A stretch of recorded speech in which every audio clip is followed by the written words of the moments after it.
આ ભગવાન વાત કરતા હતા અનંતની આરતી. આવી આરતી તમે સાંભળી નહીં હોય. આજે એ શું છે સમજીએ. આરતી ભગવાનની થાય. તમે જોઈ પણ હશે ને કદાચ કરી પણ હશે. આરતી કરેલી પોતાના ગુરુજનનું, માતા પિતાનું, પોતાના દેવનું, એની છબીનું, મૂર્તિનું કે પૂજા થતી હોય એનું પૂજન કરી, તિલક અક્ષત કરીને પછી આરતી ફેરવી આમ અને આરતી ગવાય. ઘણે ભાગે એ આરતી યાંત્રિક થઈ ગઈ છે. આરતી કરનારને એના મનમાં કશોય કોઈ ભાવ જાગતો હોય એવું લાગતું નથી. ઘણી વાતો સારી છે, તે છતાં માણસે એમાંનો ભાવ ગુમાવી દીધો છે. એટલે એ યાંત્રિક ક્રિયા થઈ ગઈ ને આ યાંત્રિક આમ કરે ને પછી મૂકી દે એક બાજુ. એમ જ છે ને. એનાથી એક અલગ જેની આરતી કરો છો, પોતાના માતા પિતા એની આરતી, પોતાના ગુરુદેવ તમે દીક્ષા લીધી હોય અથવા કોઈની ગુરુ માનતા હો તો એની આરતી, કોઈ પૂજા થતી હોય તો એની આરતી, કોઈ બીજી છબી ભગવાનની બીજે જ્યાં લાગ આવે તો તેની આરતી. આ આરતી એ બધી જ આરતી આમ વાસ્તવમાં કોની આરતી થાય છે? મા બાપની નહીં, ગુરુની નહીં, કોઈ પૂજાની ના, પણ એમાં એક પરમ તત્વ બિરાજમાન છે એની આરતી. ભગવાનની, પરમાત્માની આરતી સ્વરૂપે છે, નિમિત્તે છે આરતીની. પણ આપણે તો એવું શીખ્યા નથી એટલે જરાક યાંત્રિક ઘટના બની ગઈ. સામે બેઠા છે, કોઈ આપણું અનુસંધાન એની સાથે નથી. મનનું, તનનું, વિચારનું, ભાવનું અનુસંધાન નથી. ત્યાં સુધી ભગવાન, મારી વાત સાચી માનો તો આપણા માતા પિતા સાથે પણ ભાવનું અનુસંધાન નથી રહ્યું છે. એમ આઈ રાઈટ સર? એવું છે ને. આપણા માતા પિતા સાથે પણ ભાવનું અનુસંધાન નથી રહ્યું. પછી ગુરુજનનો તો હોય જ ક્યાંથી? છે ને આવું. તેથી એ આરતીઓ યાંત્રિક બની ગઈ. કરવા ખાતર કરીએ, સંતોષ ખાતર આરતી કરી દે હોવ. તેથી જે કંઈ આડું આવે છે એનું નિવારણ કરવું હોય તો પરમાત્મા તો કોઈ એક સ્વરૂપમાં નથી, છે બધે પણ અનંત છે. જે સ્વરૂપ આડા આવે છે ચાલો એને ઘડીભર એક બાજુ મૂકો અને પરમાત્મા અનંત સ્વરૂપે અનંત વિશ્વમાં એ જ તત્વ એકલું વિરાજમાન છે. મારામાં, તમારામાં, અનંત વિશ્વમાં સૂર્ય, ચંદ્ર, ગ્રહો, નક્ષત્રો, તારાઓ, નિહારિકાઓ અનંત વિશ્વમાં અંદર બહાર બધે જ એક તત્વ વ્યાપી રહ્યો છે. આખું વિશ્વ એમાં છે. એ વિશ્વનો આધાર છે. મારામાં, તમારામાં એ તત્વ છે. એટલું જ નહીં, આપણી વચ્ચે જે જગ્યા છે એમાં પણ એ જ છે. એ બધે જ છે. આપણા ખેતરમાં છે. તેથી ખેતરને નિમિત્ત બનાવીને આરતી. સૂર્યોદય થાય અથવા સૂર્યાસ્ત થાય ત્યારે પોતાના ખેતરને શેઢે ઊભા રહી અને હું અનંતની આરતી, અનંત પરમાત્માની આરતી ઉતારું છું. આ ભાવથી આત્મા આરતીનું સાધન લઈ અને આરતી ગવાતી હોય અને તમે ભાવથી, લટકેથી એમાં પરોવાઈ જઈ, ભાવમાં ડૂબી જઈ આરતી ઉતારો ખેતરને શેઢે. આપણી ઘણી ધાર્મિક જે વિધિઓ છે એમાંની એક આરતી છે.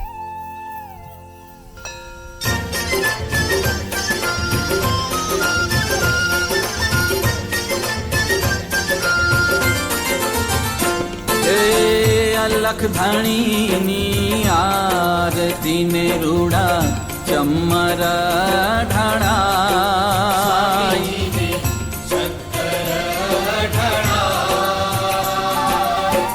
ચંદન ને કેસરના સ્વામીજીને છાટણા છંતાય,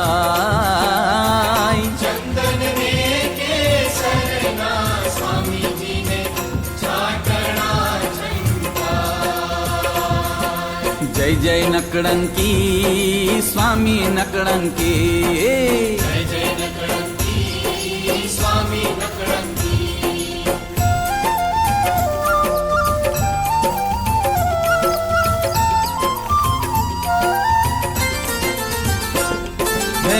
પેલા કરતા યુગમાં સ્વામીજીના સોનાના છે પાટ, સ્વામીજીના સોનાના છે ઘર. સિંહાસને બેઠા શ્રી નરસિંહજી ભગવાન. સોનાને સિંહાસને બેઠા શ્રી નરસિંહજી ભગવાન. હે જય જય નકળંકી સ્વામી નકળંકી. જય જય નકળંકી સ્વામી નકળંકી.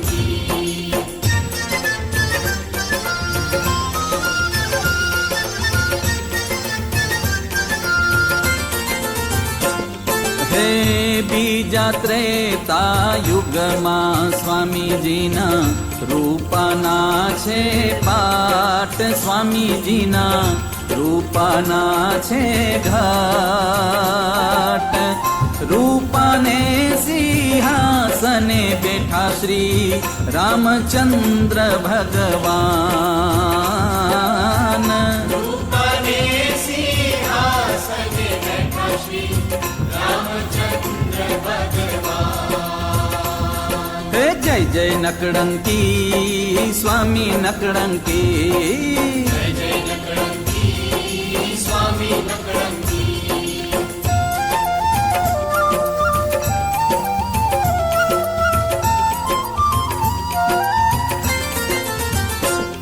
હે ત્રીજા દ્વાપર યુગમાં સ્વામીજીના ત્રાંબાના છે પાટ. સ્વામીજીના ત્રાંબાના છે ખાટ. ત્રાંબાને સિંહાસને બેઠા શ્રી કૃષ્ણજી ભગવાન. રામબાને સિંહાસને બેઠા શ્રી કૃષ્ણજી ભગવાન. હે જય જય નકળંકી સ્વામી નકળંકી. જય જય નકળંકી સ્વામી નકળંકી.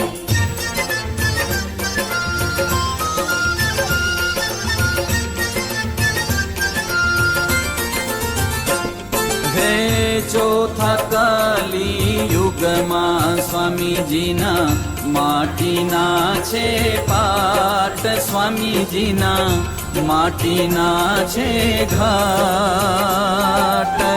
માટીને સિંહાસને બેઠા શ્રી નિષ્કલંકી ભગવાન.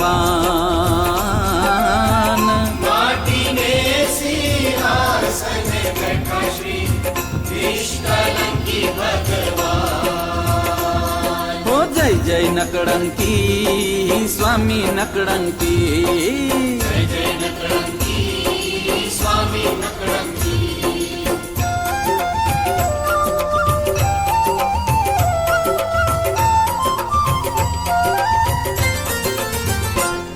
હે આરે આરતી સદગોર બ્રહ્માજીએ ગાઈ. સદગોર બ્રહ્માજીએ ગાઈ. જાંબુના દ્વીપમાં હોઈ રે બધાઈ. જાંબુના દ્વીપમાં હોય રે બધા. હે જય જય નકળંકી સ્વામી નકળંકી. જય જય નકળંકી સ્વામી નકળંકી. હે અલખ ધાણીની આરતી ને રૂડા ચમર ઢળાય. સ્વામીજીને શક્કર ઢળાય. હો ચંદન ને કેસરના સ્વામીજીને છાંટણા છંટાય. ચંદનને કેસરના સ્વામીજીને ચાટણા છંટા. હે જય જય નકળંકી સ્વામી નકળંકી. જય જય નકળંકી સ્વામી નકળંકી. ઓહો જય જય નકળંકી સ્વામી નકળંકી. જય જય નકળંકી